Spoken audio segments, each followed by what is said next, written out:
ушундай сыноолор, ушундай чыгыштар, ушундай саякаттоо менин оюмча адамда мындай жөн эле изи жок болбойт да.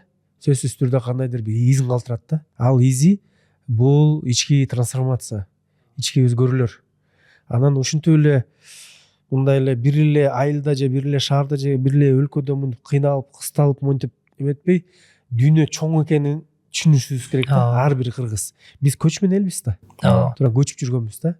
Анан ар кайсы жака көчүп, көрүп, эл менен таанышып, башка маданияттарды изилдеп, жакшысын алып турабы? Жаманын калтырып. Анан менин оюмча, мен байкадым, саякатта көп жүргөн адамдар жакшы адамдар болот да, мындай. Жаман адамдарды көрө элекмин да. Же жаман адам болуп жүрүп, ошо саякаттоо аркылуу жакшы адам болуп калабы?